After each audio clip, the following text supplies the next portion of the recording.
संस्कृत शौर्य channel पर आपका स्वागत है।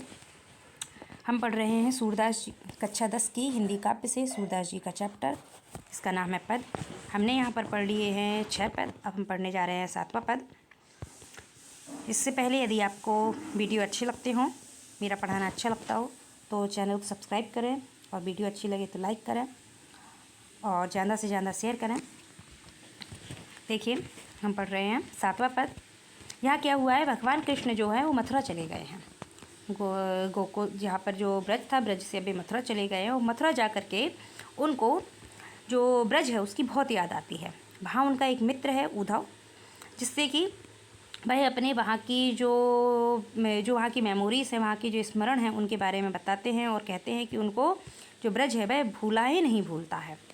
तो यहाँ पर देखिए, कहते हैं सूरदास जी कह रहे हैं, ऊधो मोहि ब्रज बिसरत नाही, वृंदावन गोकुल बन उपवन, सघन कुंज की छाई, प्रात समय माता जशुमती अरुनंद देखि सुख पावत, माखन रोटी दध्यो सजायो अति हित साथ खवावत, गोपी ग्वाल वाल संग खेलत, सब दिन हसत सिरात, सूर्यदास धनि धनि ब्रजवासी जिनसे हित जतात। देखिए क्या कहते हैं यहाँ पर सूरदास जी। सूरदास जी कहते हैं कि भगवान कृष्ण कह रहे हैं उद्धव से कि हे उद्धव, मोहि ब्रज बिसरत नाही। मोहि मतलब मुझे, ब्रज मतलब ब्रज, बिसरत मतलब भूलता, नाही मतलब नहीं है। मुझे ब्रज भूलता नहीं है। वृंदावन गोकुल वनोपवन, क्या क्या नहीं भूलता है?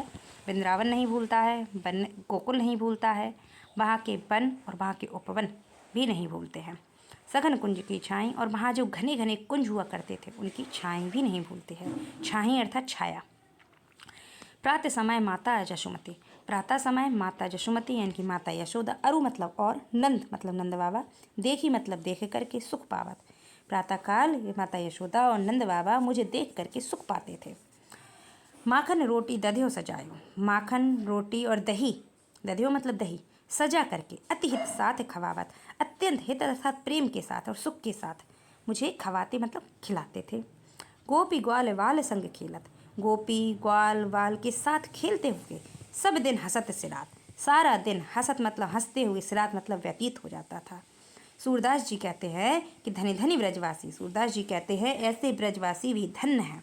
धनी धनी मतलब धन्य है, ऐसे ब्रजवासी भी धन्य हैं जिनसे हित जदुतात, ये जदुतात कहा गया है यहाँ पर भगवान कृष्ण को, जिनसे भगवान कृष्ण को हित मतलब सुख प्राप्त हुआ है, जिनसे भगवान कृष्ण को सुख प्राप्त हुआ है, ऐसे ब्रजवासी धन्य हैं। तो देखिए, फिर से देखते हैं। भगवान कृष्ण कहते हैं कि हे उद्धव, मुझे ब्रज भूलता नहीं है। वहाँ का वृंदावन गोकुल वन और उपवन और वहाँ के कुंजों की घनी घनी छाया, प्रातः समय माता यशोदा और नंद बाबा मुझे देख करके सुख पाते थे, मुझे यह भी नहीं भूलता है। और मुझे माखन रोटी और दही सजा करके अत्यंत सुख के साथ मुझे खिलाते थे। गोपी ग्वाल वाल के साथ खेलते हुए मेरा सारा दिन हंसते हुए व्यतीत हो जाता था। और भगवान कृष्ण की ऐसी बात को सुन करके सूरदास जी कहते हैं कि ऐसे ब्रजवासी भी धन्य हैं जिनसे भगवान श्री कृष्ण का हित हुआ है।